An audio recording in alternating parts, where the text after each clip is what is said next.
Assalamualaikum warahmatullahi wabarakatuh. Alhamdulillah. Alhamdulillahi wahdahu la syarikalah. Wassalatu wassalamu ala rasulillahi alladhi la nabiyya ba'da wa alihi wa ashabihi wa manittaba'a huda amma ba'. Alhamdulillah, segala puji dan pengagungan hanyalah milik Allah Subhanahu wa taala. Kemudian salawat dan salam senantiasa kita basahi lisan dan kita persembahkan kepada sang penghulu umat, sang penyelamat yang darinya kita harapkan syafaat. Beliau adalah Rasulullah Muhammad sallallahu alaihi wasallam yang tiada nabi setelahnya. Kemudian syukur juga selalu kita aturkan kepada Allah Subhanahu wa taala pada kesempatan yang baik, kesempatan yang berbahagia ini, kita masih bisa merasakan kenikmatan berada di taman-taman ilmu, taman-taman surga. Dan pada kesempatan hari ini membersamai kita dalam taman-taman surga Syekh Al-Misri Mab'us Al-Azhar Syekh Ahmad Umar Taz. Wahalukum ya Syekh. Waalaikumsalam. Insyaallah bersama beliau kita akan membahas topik yang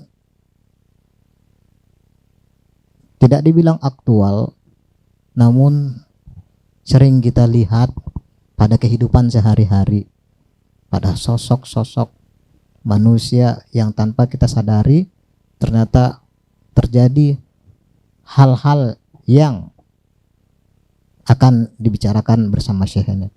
Hal-hal yang merupakan roda kehidupan di dalam menjalani langkah demi langkahnya. Apa itu? Adalah terkait dengan problematika rumah tangga. Kita akan menanyakan kepada Syekh terkait bahwa ada fenomena problematika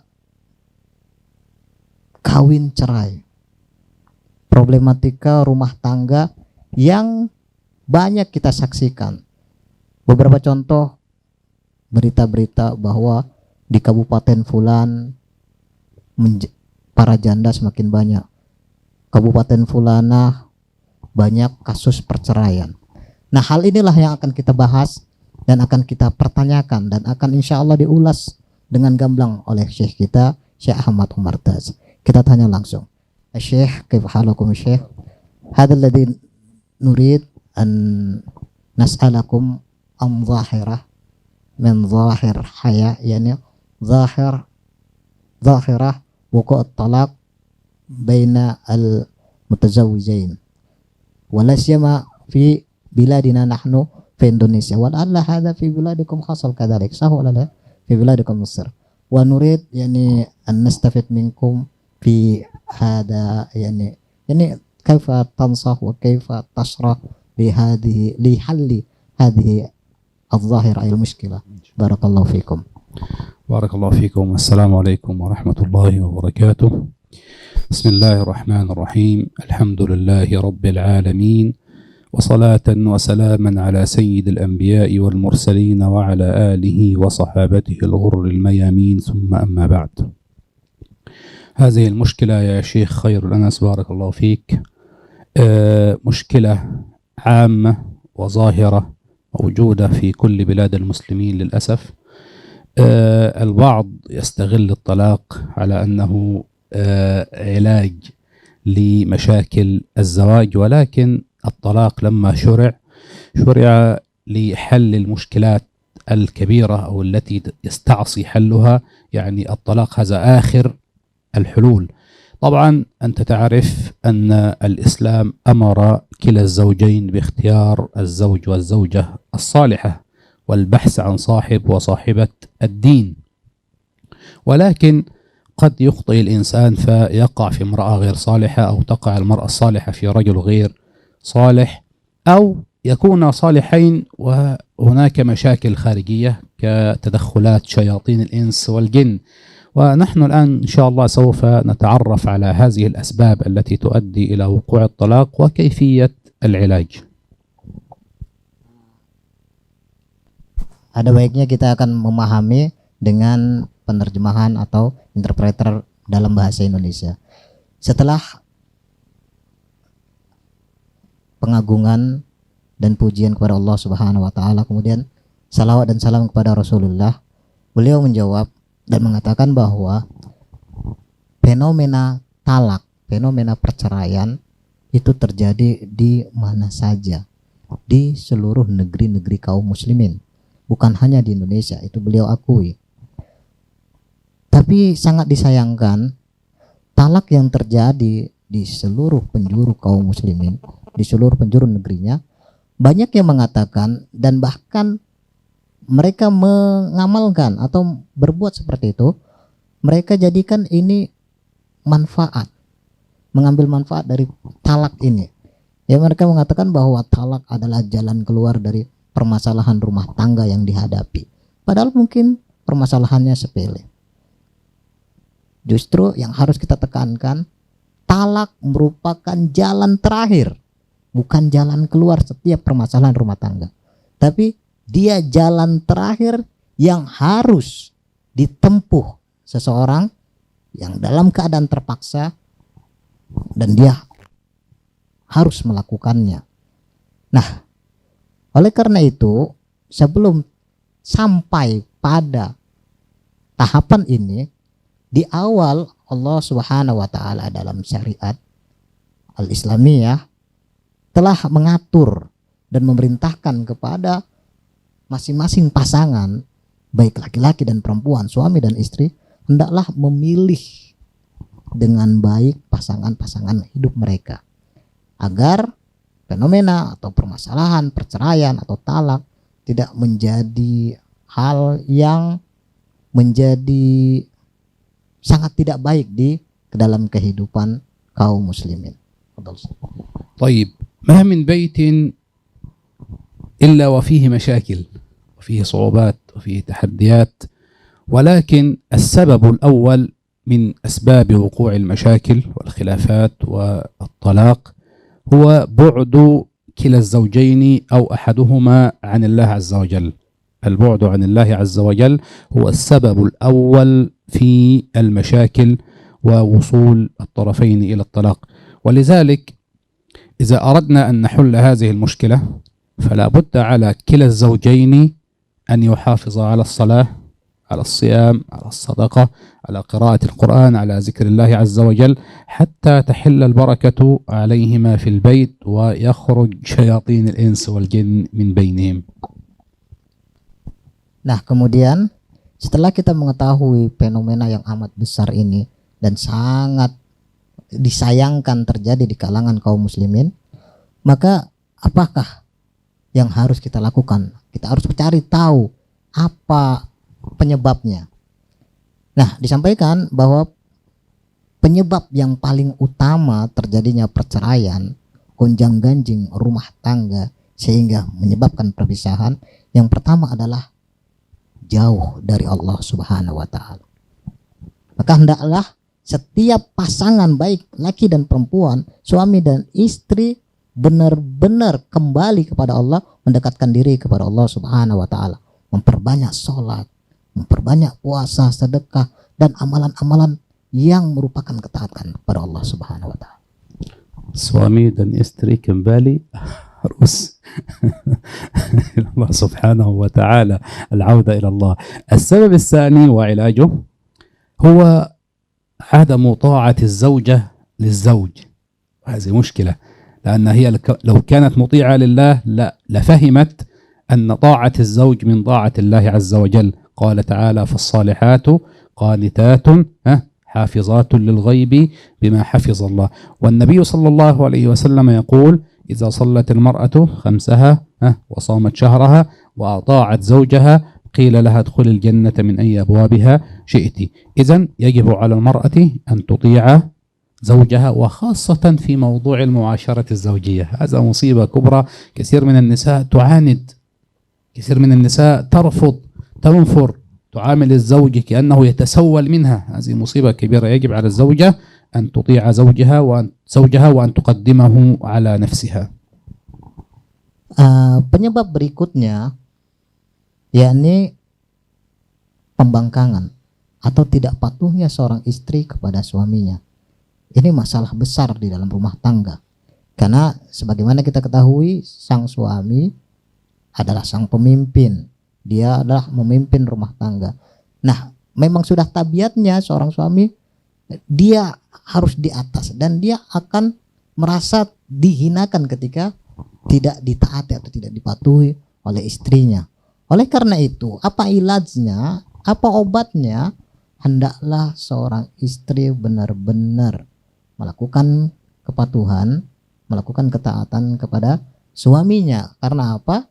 Sebagaimana disampaikan bahwa ketaatan seorang istri, kepatuhan seorang istri kepada suami adalah kepatuhan dia kepada Allah Subhanahu wa taala. Satu masalah, ini masalah yang sangat besar tentang ketaatan atau kepatuhan atau menurutnya seorang istri kepada suami. Ketika sang suami mengajaknya ke kamar, banyak istri yang tidak menyambut ajakan ini, dan ini benar-benar adalah sumber musibah yang besar terjadinya perceraian, perpisahan dalam rumah tangga.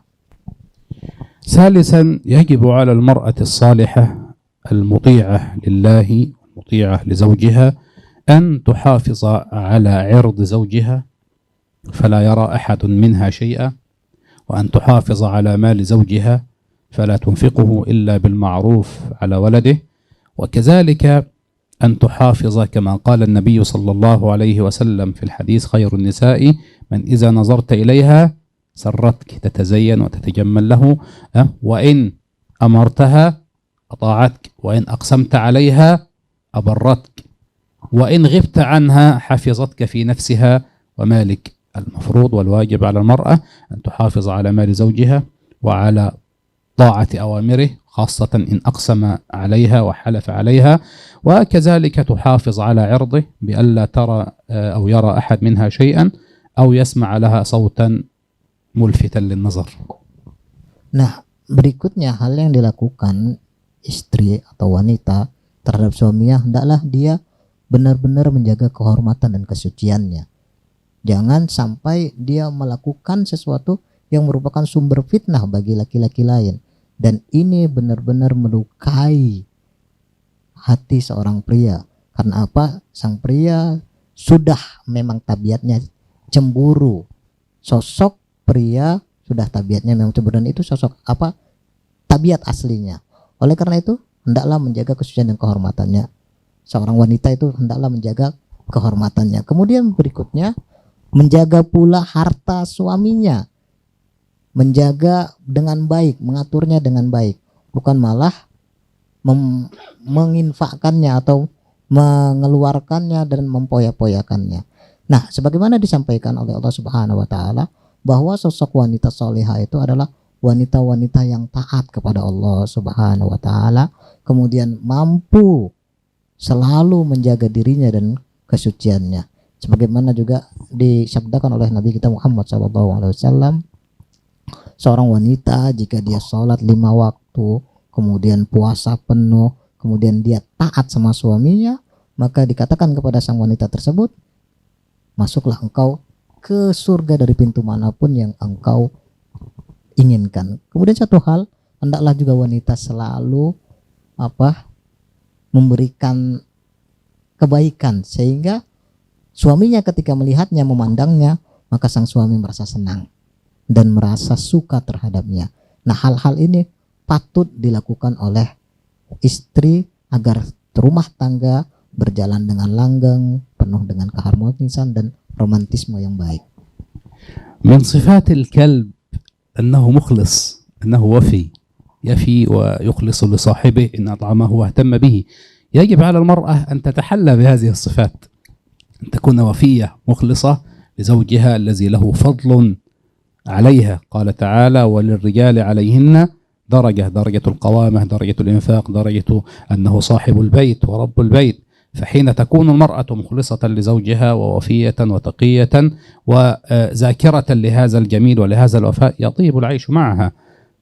حين تكون المرأة عاقلة تقوم على رعاية البيت ورعاية الأولاد وتربيتهم تربية حسنة، هذه المرأة يجب أن نكرمها، لأن الإسلام رفع قدر هذه المرأة التي تهتم بزوجها وبيتها وأولادها ولا تهمل في تربيتهم وفي إسعادهم. Lihat sebuah pengibaratan, kadang kita mengambil sisi baik dari hewan.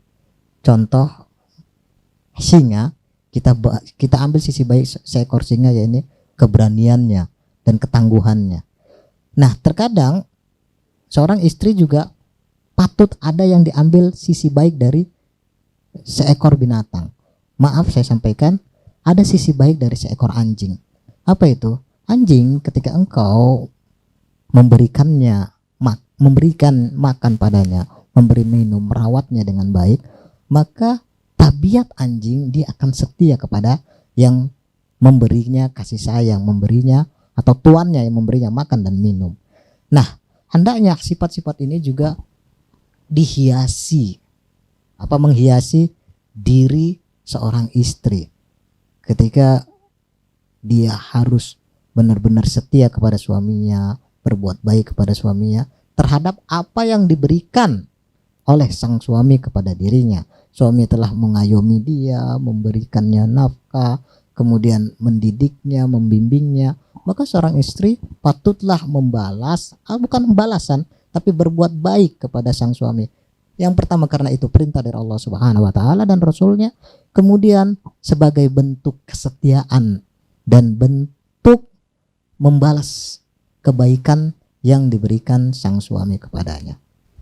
طيب، أخيرا حين نقول أن هذا الشخص مسلم، معنى كلمة مسلم أو إسلام، الإسلام هو الاستسلام والخضوع والخنوع والخشوع.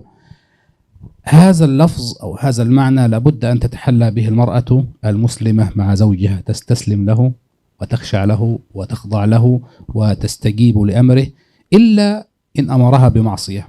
قال النبي صلى الله عليه وسلم: على المرء السمع والطاعة، فإن أمر بمعصية فلا سمع ولا طاعة. يعني يجب على الإنسان أن يطيع إلا إن كان الأمر هذا في معصية الله عز وجل. فالمرأة من أولى الناس أن تطيع الزوج وأن تستجيب لأوامره ولا تعصيه، لأن المشكلة هنا يا شيخ خير الإنسان كما تعلم المرأة تتميز بالعناد والمكر. نقول لها شرقي هي تغرب، افعلي لا تفعل، لا تفعلي تفعل. هذا مصيبة كبرى. يعني يجب على المرأة أن تطيع زوجها وأن تتقي الله فيه. وأقول قولي هذا واستغفر الله لي ولكم، والسلام عليكم ورحمة الله وبركاته. Oleh karena itu hendaklah seorang muslim, kata muslim berasal dari kata aslama yuslimu yang artinya istislam. Kalau kita terjemahkan dalam bahasa Indonesia itu adalah menyerahkan diri, al-khudu', taat dan patuh. Itulah Islam. Maka seorang istri hendaklah dia menghiasi dirinya dengan ketaatan, penyerahan diri dan benar-benar patuh kepada siapa? Kepada Allah Subhanahu wa taala dan Rasulnya ketika memerintahkan kepadanya, yakni kepada seorang wanita untuk taat kepada suaminya. Hendaklah dia patuh, taat dan tunduk kepada suaminya. Karena seperti kita perhatikan, ada rasa tinggi ketika seorang wanita itu bisa menghidupi dirinya sendiri. Maka kalau sudah seperti itu akan ada sisi-sisi buruk lainnya. Adanya sisi sombong, kemudian akan membangkang. Nah, sifat-sifat ini harus dibuang jauh-jauh dari sosok dan dari hati diri seorang wanita, sehingga akan sempurnalah ketaatannya dan kepatuhannya kepada suami, dan insya Allah akan bersama mengayuh rumah tangga bersama suaminya menuju dan meraih surganya Allah Subhanahu wa taala karena keridhoannya. Ini yang disampaikan oleh Syekh Ahmad Umar Tas. Semoga ini insyaallah bermanfaat bagi kita semua.